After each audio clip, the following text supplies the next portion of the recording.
Welcome to The People's View, a program dedicated to discussing local, state, and national issues and their effect on the American people. The People's View provides a platform for state representatives and national figures to present their viewpoint. Whether it's social, economic, or financial topics, you'll hear it on The People's View.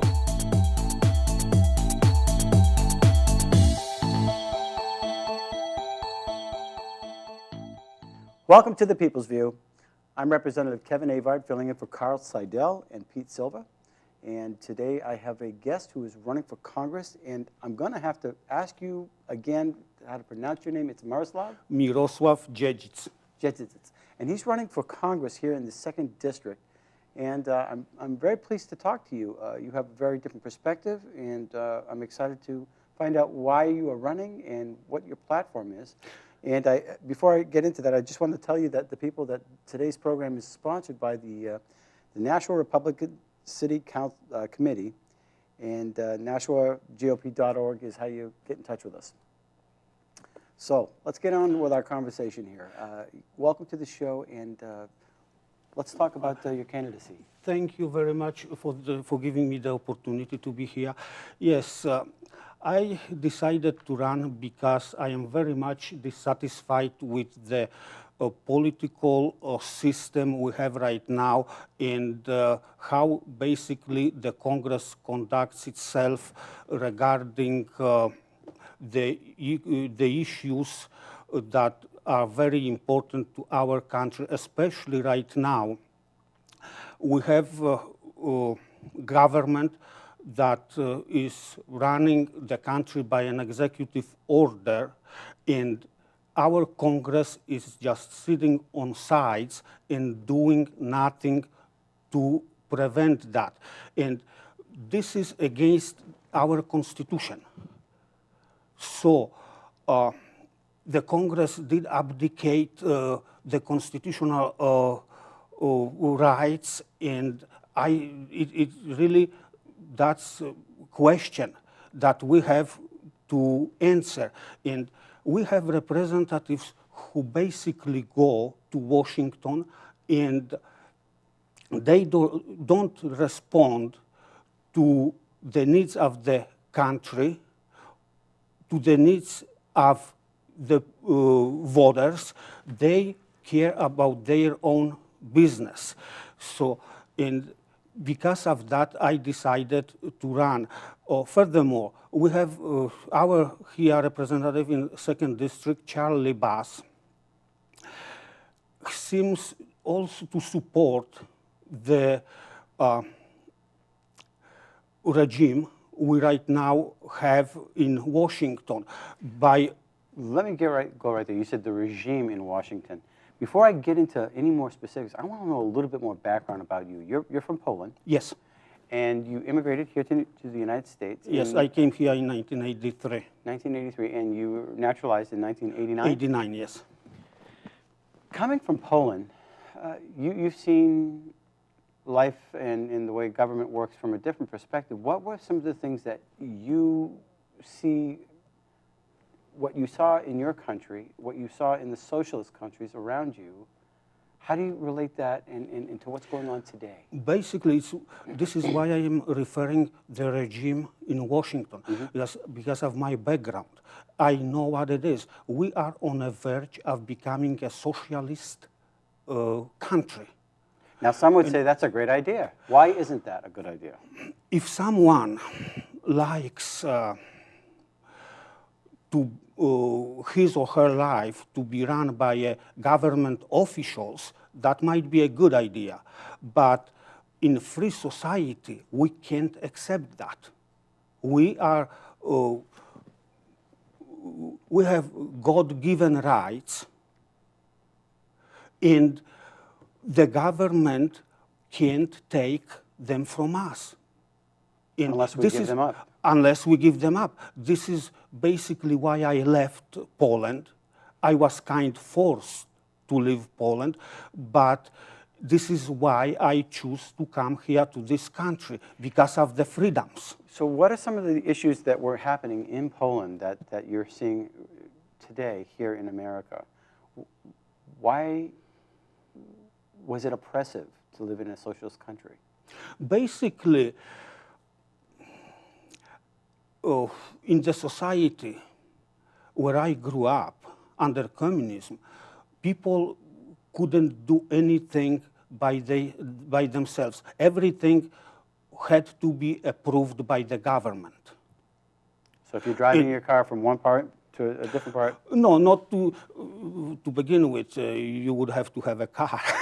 There you go. Time, you know, the officials, the people who ran the country, yes, they had the cars. But you were happy, where I grew up, you were happy to have a bicycle. Oh, that's funny. And no, it was not like that. People who didn't have the freedom to move around as much as we had, because they were confined to a place by a job. One thing. Another thing, you could leave a place where you used to live, but as soon as you arrived at the other place, you had to register. And you had to give a reason why you want to change the place of living. And if they registered you in the new place, that was fine. If not, then basically you had to go back. So they micromanaged your life? Basically, yes. Yeah. Basically, it's a communist system. So when a mayor says, listen, you can't have a big gulp Coca-Cola in New York City, we're on the way.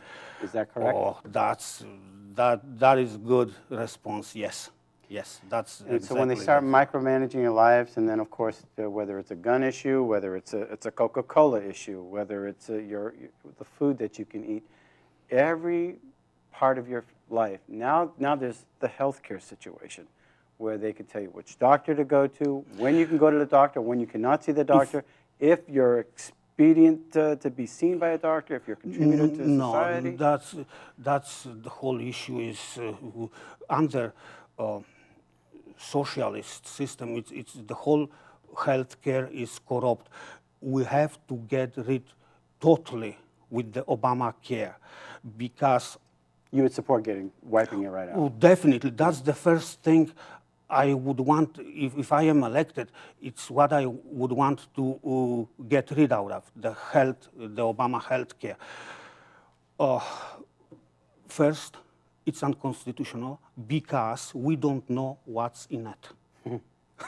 We have a law passed by Congress, and we don't know what's in it. But assume we know what's in it, and we have the health care run by a government. So the money is being appropriated for the healthcare, and before the money is dispensed to take care of patient, there is administration that takes the most part of the money, and then the doctors and nurses have to be paid. Mm-hmm. And then next step is the money goes for emergency treatment. And what's left, almost nothing to treat the patients with extensive illness, let's say. And preventive care also, because there is no money. And this is what's going on all over Europe right now. Mm-hmm. And I remember 2 years ago, I read about a case in Poland where a woman, 56 years old, got sick and she got a cancer. We call them here death panels. So they decided that this woman is almost out of productive age, so she was not approved for the treatment. She did sue, and she won the case, but she died 2 months after she won the case. So that it's what we will have here, Right. basically. What is your professional background? Why are you qualified? We understand that you come from this type of a background from the country. You have a perspective on socialism. You see it coming here to America. You see that we're in a battle, a fight against socialism. What makes you qualified to fight and to be our congressman? First of all, I might start basically with my background. I am not a selfish person. If everybody who would go on my webpage can read my biography and would see where it comes to choose in between myself or in general the society, I put myself as a second.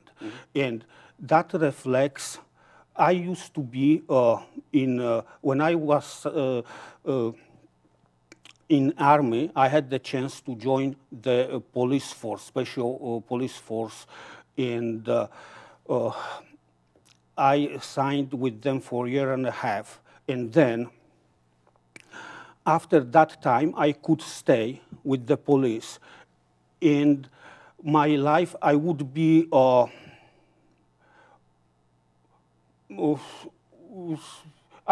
let's say, in plain words, better off than the working class, working people, Right. Because it was a more esteemed position, basically, than. But in America, what have you done as a vocation? Let me finish the thought. And by the end, I declined the offer where I did go and got a job for 1/4 what I would get with the police. So it reflects on me as a person who I am. And personality is very important in everywhere, especially right now in Congress. And here, I got my education from Harvard University Extension School. I graduated within 3.5 years cum laude. So I have the educational background, and I am working in a private sector as a self-employed person. So I know how economy works. It's not only that I read, my knowledge derives also from practical experience. And also, I am a political junkie, because if you come from where I came, you can't stay out of politics. So I understand very much what politics is. So and because of that, I think I am more qualified than a lot of people, even Mr. Bass. So, congratulations on Harvard, though. That's quite when I left Poland, basically I didn't have any education beyond vocational school. I arrived here not knowing the language. I started in Northern Essex Community College, and then, just to enhance on my English language, I signed up with the Harvard Extension. And but one thing led to another, right. And I got a degree from there. Yeah, eventually. Well, there are a lot of issues that are facing us now. I know you had brought it up earlier. One of the things are the rules of being handed down by executive order from President Obama and just bypassing Congress. I don't know any time in history when a president has ever gone 3 years without a budget. Not only that, we have all the tsars there also. Exactly. And one of the things that's disturbed me and has continued to bother me as a citizen, this NDAA situation with the National Defense Act, where for the first time in history since the Civil War, the government can actually... This is what Charlie Bass voted for. And the section, I think it's 1021 and 1022, is where government officials can come and take us and lock us in undisclosed location. And this is the law of the land as of right now. The Army can come to your house. Exactly. No warrant. That's take you out and say, you know what, we think you're a terrorist, put you in an undisclosed location, no attorney, and no right of recourse. And I just find this absolutely amazing. That's against the Fifth Amendment of Constitution also. And that even didn't happen in a communist system where I grew up. They did come and arrest you, and then they eventually put a false witness against you. And they tried you, and they put you to a jail. But it never happened to such an extent what we are experiencing here. That's... But they're doing that in the name of Homeland Security at this point. And so, well, for the protection of the people... You know what? In communist societies, they were doing everything for the good of the people. Right.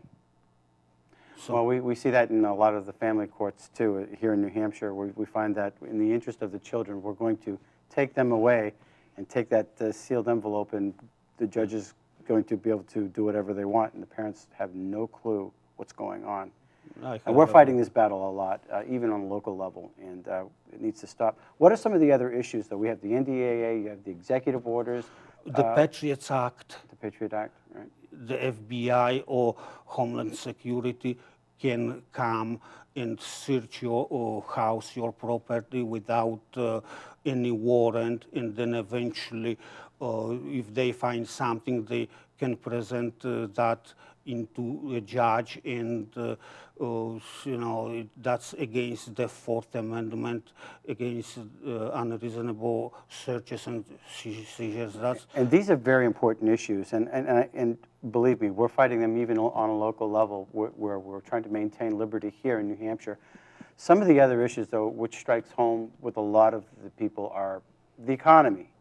And right now, it seems like the president seems to be picking winners and losers, which is another form of the crony capitalism. Right. This is no. It shouldn't be allowed. So one sector would benefit, or because the money is taken from another one and transferred.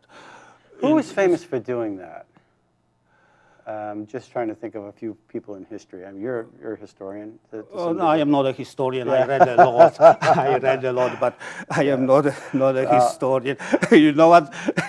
If you I was just trying to bring up. I know that Hitler and Mussolini were very famous for doing that, and that's how we got the Volkswagen. You know what? All the totalitarian regimes did that, right. Basically. Took money from private-owned business and basically took the business, right. And nationalized, and then eventually, everything was run by the government. Right. Now we have, the bailouts and with the banks, and of course the GM. No, it shouldn't happen. Right. It shouldn't happen in free market society. Strong company, productive company would survive. If company is not able to survive on its own, then it's the product, it's no good, it's no market for the product, right. Or the administrative system is doing something wrong. So the resolution should be sought within the company, because influx of money won't solve the problem, because the problem would be the same, and eventually the money is gone. You're still taking from one person, putting it towards another problem. Eventually, this money runs out, and this problem gets worse and worse. And worse. And there is no solution just by transferring money from one company to other, basically, or our taxpayers' money in order to keep a company running. That's So there's issues of education, there's issues of the economy, Medicare, Medicaid. You are talking about education. A couple of days ago, I think I read an article on Drudge report. It was one of the links from Drudge report, and it is attributed to Rush Limbaugh. He said, listen, he said, we can survive 4 more years of Obama, but we as a country wouldn't be able to survive the voters, the people who elect Obama. You know what? And this reflects on education we have here in the country. We have a generation of people that have been brainwashed, basically. The people are not able to think for themselves, and they expect everything from the government. So the government would promise them, and they would basically support the people who make the promises. How would you fix this as a congressman? Get rid out of the education department. Give states more power regarding that, and the communities. States and communities should decide on that issue. There should be choice, unfunded mandates taken away. Or the people should be able to go and choose the school they want to send kids to, and they should be able, if they don't like the public school, they should be able to get a voucher and send their kids wherever they want. Mm-hmm. What about labor unions? Collective bargaining. You know what? Labor unions are fine, except for public employees.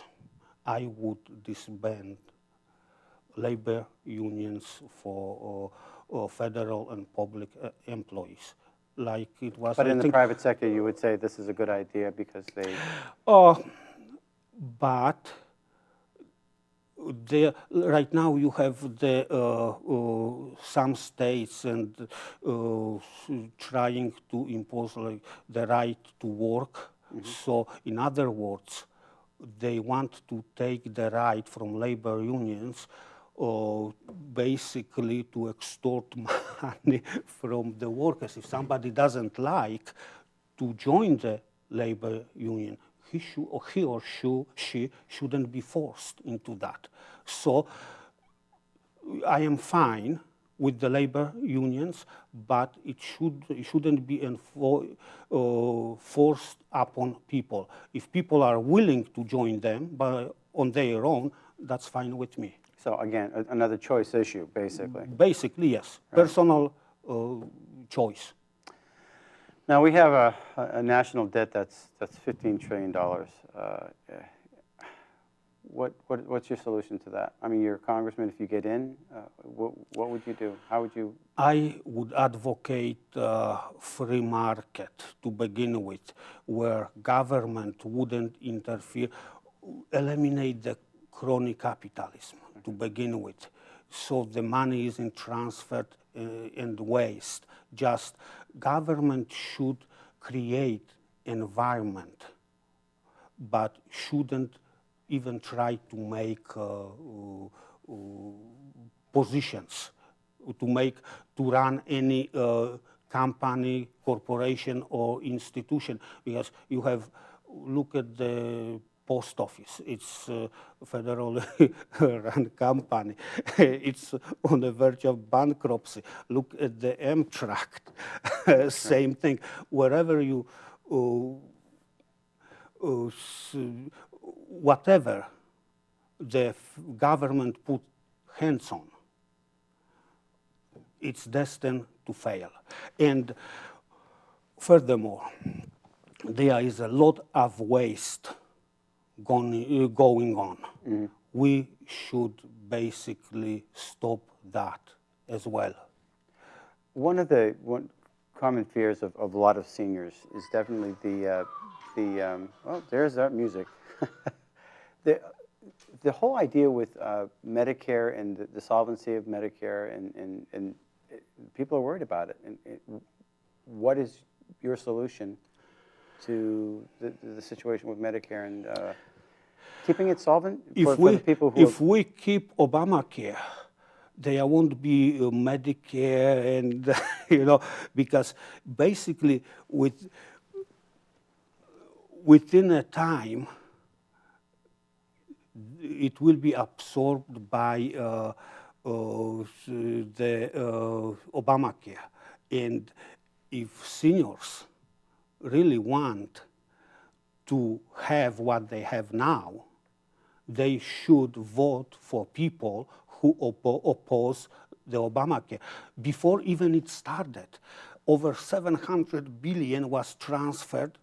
Before the Obamacare started, over 700 billion was transferred to support the Obamacare.